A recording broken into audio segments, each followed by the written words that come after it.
할렐루야. 5월 19일 화요일 새벽 예배 나오신 우리 모든 성도님들을 주님의 이름으로 환영합니다. 다 함께 잠시 기도하시고 오늘 예배를 주님께 올려드리도록 하겠습니다. 흔들리지 않는 요새여 반석이신 하나님 감사합니다. 이 새벽 우리의 삶을 주님께 드리며 나아가오니 주님 기뻐 받아 주시옵소서. 주님의 말씀만이 변하지 않는 기준이 되게 하여 주시고 간절한 기도 위에 주님의 은혜와 평강을 허락하여 주시옵소서. 산 소망 되신 예수님의 이름으로 간절히 기도드립니다. 아멘. 하나님께서 오늘 우리에게 주시는 말씀은 신약성경 요한복음 20장 1절부터 10절까지의 말씀입니다. 신약성경 182면 즈음에 있습니다. 제가 읽도록 하겠습니다. 안식 후 첫날 일찍이 아직 어두울 때에 막달라 마리아가 무덤에 와서 돌이 무덤에서 옮겨진 것을 보고 시몬 베드로와 예수께서 사랑하시던 그 다른 제자에게 달려가서 말하되 사람들이 주님을 무덤에서 가져다가 어디 두었는지 우리가 알지 못하겠다 하니 베드로와 그 다른 제자가 나가서 무덤으로 갈새 둘이 같이 다름질하더니 그 다른 제자가 베드로보다 더 빨리 달려가서 먼저 무덤에 이르러 구부려 세마포 놓인 것을 보았으나 들어가지는 아니하였더니 시몬 베드로는 따라와서 무덤에 들어가 보니 세마포가 놓였고 또 모래에 쌌던 수건은 세마포와 함께 놓이지 않고 딴 곳에 쌌던 대로 놓여 있더라. 그때야 무덤에 먼저 갔던 그 다른 제자도 들어가 보고 믿더라. 그들은 성경에 그가 죽은 자 가운데서 다시 살아나야 하리라 하신 말씀을 아직 알지 못하더라. 이에 두 제자가 자기들의 집으로 돌아가니라. 아멘.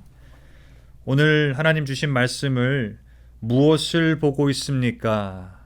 무엇을 보고 있습니까? 라는 제목으로 함께 하나님 말씀 나누도록 하겠습니다. 오늘 본문 이전 요한복음 19장에 보면 예수님께서 그분이 예언하신 대로 십자가에 못 박히시고 장사되셨습니다. 요한복음 19장 30절 다 이루었다 하시고 머리를 숙이니 영혼이 떠나가시니라. 이렇게 예수님께서 십자가에서 장사되신 후 19장 30절 이후부터 예수님을 설명하는 단어들은 이러한 것들입니다. 31절에 시체들, 33절에 이미 죽으신, 그리고 어제 월요일날 본문인 38절에 보면 예수의 시체라고 하는 단어가 무려 3번씩이나 등장을 합니다. 38절에 2번, 40절에 1번, 그리고 무덤이라고 41절에 등장을 합니다. 예수님께서 만약 훌륭한 선생님 혹은 선지자 혹은 사람들이 많이 따르는 위인이었으면 이것이 아마 이야기의 끝이 될 것입니다. 한 사람의 삶이 시작을 했고 죽음을 맞이했기 때문입니다. 하지만 요한복음은 19장으로 마치지 않습니다. 왜냐하면 예수님의 죽음은 그분의 인격과 사역의 끝이 아니기 때문입니다. 그리고 오늘 요한복음 20장이 시작됩니다. 요한복음 20장은 요한복음의 핵심인 역사적인 부활의 사건을 담고 있습니다. 조금 더 넓혀서 신약 성경으로 보면 신약 성경에서 빈 무덤에 대해서 가장 명확하게 묘사하고 있는 것이 바로 오늘의 말씀이 되어지는 것이지요. 또한 모든 사복음서에 오늘 내용이 기록이 되어 있을 만큼 중요한 내용이기도 합니다. 오늘 본문의 시작은 이렇습니다. 20장 1절을 보면 안식 후 첫날 일찍이 아직 어두울 때라고 이야기를 합니다. 예수님께서 유대인 안식일 전날 돌아가셨고 이렇게 해서 유대인의 안식일이 지나고 그 다음날 아직 해가 뜨기 전에 이른 새벽이 되어집니다. 다시 말해 예수님이 죽으신 지 사흘이 지난 일요일이 되어지는 거죠. 막달라 마리아가 예수님의 시체가 있는 돌 무덤으로 가고 있습니다. 다른 공간복음을 보니 다른 이들과 함께 하고 있는데 오늘 요한복음은 마리아에게 집중을 하고 있습니다. 그렇다면 왜 막달라 마리아는 무덤으로 향했을까요? 그것은 유대인의 관습을 따라서 그리스도 예수님의 몸에 향유를 발라드리기 위함이었습니다. 유대인의 관습은 죽은 자의 영혼이 아직 떠나지 않았다고 여겨지는 이 첫 3일 동안 무덤에서 애도할 의무가 있었습니다. 그래서 마리아는 예수님께로 향했다라는 것이지요. 그런데 마리아가 도착해서 본 것은 이미 돌이 무덤에서 옮겨진 것이었습니다. 1절 말씀이지요. 그리고 그것을 본 마리아는 2절에 보니 베드로와 그 다른 제자, 즉 요한에게 달려가서 말하게 되어집니다. 무엇을 말했을까요? 우리 2절 후반부에 보니까 사람들이 주님을 무덤에서 가져다가 어디 두었는지 우리가 알지 못하겠다 하니, 이 돌이 굴려진 예수님의 무덤을 보고 마리아가 가장 먼저 생각했던 것은 부활 사건이 아니었습니다. 이 마리아의 말 속에서 찾을 수 있듯이 사람들, 즉 그리스도를 대적하는 유대인들이 예수님이 다시 살아날 것을 두려워서 시체를 훔쳐간 것으로 생각을 했다는 것이요. 이 말을 마리아에게로부터 들었던 베드로와 요한은 둘이 같이 다름질을 해서 무덤으로 다가옵니다. 4절 말씀이었습니다. 자, 이렇게 해서 두 제자가 예수님의 무덤 앞에 이르러서 두 제자가 본 것이 있습니다. 이것이 5절부터 7절까지의 말씀인데요. 5절, 6절, 7절에 계속해서 나오는 단어가 바로 세마포, 그리고 머리를 쌌던 수건입니다. 이 두 가지를 두 제자가 보았습니다. 세마포는 당시 유대 관습에 맞게 시체를 머리부터 이렇게 발끝까지 단단히 감싸 매는 용도로 쓰였던 일종의 수의였습니다. 그리고 이 수건은 무엇인가? 그렇게 수의로 감싼 다음에 시체가 입을 다물고 있을 수 있도록 다시 한번 그 위에 머리와 얼굴을 단단히 감싸는 용도로 쓰였다는 것이죠. 그런데 이 수건이 세마포와 따로 놓여 있었다고 7절은 얘기합니다. 7절 말씀입니다. 또 머리를 쌌던 수건은 세마포와 함께 놓이지 않고 딴 곳에 쌌던 대로 놓여 있더라. 무슨 말씀일까요? 무질서하게, 어수선하게 정리정돈 안 된 상태로 놓여 있었다는 말이 아닙니다. 자, 그렇다면 이것을 본 베드로와 이 사도 요한은 그 모습을 바라보며 어떤 결론을 내리게 되었을까요? 마리아가 그들에게 했던 사람들이 주님을 무덤에서 가져다가 라는 단어가 생각나며 혹시 도굴꾼이라도 나타나서 예수님의 시체를 훔쳐간 것이 아닌가? 그런 생각을 했었을까요? 만약에 그럴 수는 없지만 혹시 누군가가 시체를 가져갔다가 생각한다면 상식적으로 있는 그대로 들쳐 업고 갔을 것입니다. 혹 그러한 세마포와 수건을 벗겨두고 갔을 거라면 여기저기에 너저분하게 널려 있었을 것입니다.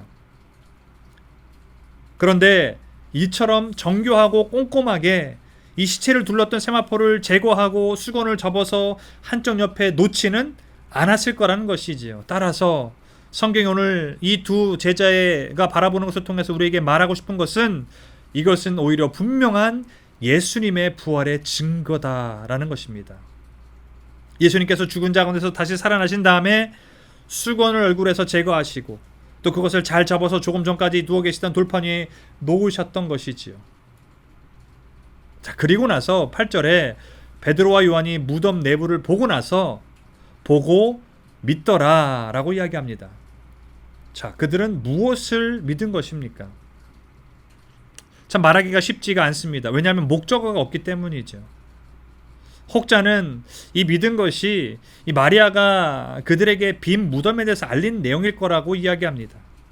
하지만 그렇게 단순하지는 않습니다. 왜냐하면 이 요한복음에서 이 믿다라고 하는 동사가 목적어가 없이 쓰여질 때는 그리스도에 대한 확고하고 완전한 믿음을 가리키고 있기 때문입니다. 또한 오늘 말씀을 보면 이 보다라고 하는 단어가 1절과 5절, 6절과 8절 4번에 걸쳐서 나옵니다. 한국어 성경으로 보면 다 모두 같은 보다라는 표현이고요. 영어로 봐도 이 see라고 하는 단어의 과거형인 saw, he saw라고 하는 이 단어가 되어집니다. 그런데 이 원어를 살펴보면 이 단어들이 각기 다른 의미의 다른 단어를 사용하고 있다는 것이지요. 1절에 마리아가 가서 봤던 것, 그리고 5절에 요한이 도착하자마자 보았던 그것은 단순히 내가 눈으로 보여지는 것을 본 것, 말 그대로 그것을 나타내는 지극히 평범한 용어가 되어집니다. 그냥 그때는 단지 그냥 보았을 뿐입니다. 눈에 보여지는 것을.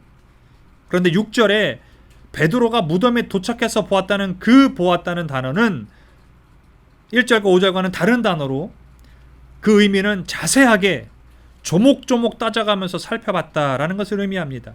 무덤 안에 들어가서 그 무덤이 비어 있었으며 또 예수님을 싸매었던 수건과 세마포가 본래 모습대로 잘 정리되어 있음을 아주 자세히 관찰했다라는 것이지요. 또한 8절에 요한이 들어가 보고할 때 이 보고 또한 첫 두 단어와는 다른 단어를 쓰고 있습니다. 이 의미는 눈으로 본 바를 아주 제대로 이해하고 상황을 파악하고 있다라는 단어의 의미를 가지고 있습니다. 다시 말해서 요한은 베드로가 먼저 본 그 안으로 들어가서 무덤 안을 보았고 그 보았던 현상을 이해했고 그 결과를 믿었다라는 표현입니다. 그래서 베드로는 예수님의 부활을 눈으로 보고 믿게 되어진 것이지요. 하지만 완전한 것은 아니었습니다. 이게 무슨 말인가? 정황상 이 빈 무덤과 수위를 보았을 때 예수님의 부활을 믿게 되었던 것입니다. 하지만 아직 이들에게는 더 넓은 성경적인 그리고 이 구속사적인 신학적 배경은 파악하지 못했다라는 것입니다. 9절에 성경이 말하는 이라고 하는 이 성경은 이 구약에서 예수 그리스도의 삶에 대해서 이렇게 미리 말씀하셨었습니다. 시편 16편 10절에 보면 이는 주께서 내 영혼을 수월에 버리지 아니하시며 주의 거룩한 자를 멸망시키지 않으실 것임이니이다. 또한 이사야 53장 11절 말씀 보면 그가 자기 영혼에 수고한 것을 보고 만족하게 여길 것이라. 나의 의로운 종이 자기 지식으로 많은 사람을 의롭게 하며 또 그들의 죄악을 친히 감당하리로다. 아멘. 이 메시지까지는 이해하지 못했지만 그러한 이 통찰적인 모습은 보이지 않았지만 그래도 그 환경과 그 모습을 바라보고 그들은 예수님의 부활을 경험하게 되어졌다라는 것이지요. 그들이 완전히 이해를 하지 못했어도 오늘 이 말씀은 저와 여러분에게 주시는 분명한 메시지를 가지고 있습니다. 그것은 예수 그리스도가 살아나셨다라는 것입니다. 아멘이시죠? 부활은 저와 여러분이 믿는 예수 그리스도, 이 기독교 신앙의 토대가 되어집니다. 그리고 이 빈 무덤은 예수님을 믿는 모든 사람이 영생으로 부활하리라고 선언하는 것입니다. 사랑하는 성도 여러분, 우리의 삶 속에서 무엇을 보고 있습니까? 다르게 표현하면 우리는 예수님을 어떻게 바라보고 있습니까? 1절에 마리아처럼 단순하게 본 것을 나타내는 지극히 평범한 시선으로 내 생각 중심으로 보고 있습니까? 아니면 6절에 베드로처럼 자세하게 조목조목 따져가면서 혹은 요한의 8절처럼 본바를 제대로 이해하고 상황을 파악하려고 노력하고 있습니까? 이 같은 것 같지만 결코 같지 않은 모습입니다. 그리고 우리에게는 하나님의 완전한 신구약 말씀이 있습니다. 신앙의 뼈대가 되고 믿음의 대상인 예수 그리스도, 그분의 부활하심을 오늘 요한복음 20장은 저와 여러분에게 말씀하고 있습니다. 또한 이 코로나 사태 속 한 번도 경험하지 못한 이 시기를 겪으면서 눈에 보이는 것에 사로잡히는 삶이 아니라 오늘도 그 속에서 일하시고 저와 우리 성도님들 삶을 펼쳐가시는 주님이 계심을, 그러한 시선으로 주님을 바라보시는 한 분 한 분 되시기를 간절히 소망합니다. 부활하신 예수님은 제자로부터 멀리 떨어지는 것이 아니라 그 어느 때보다 더 가깝다는 표시를 당시 베드로와 요한은 완전히 이해하지는 못했었습니다.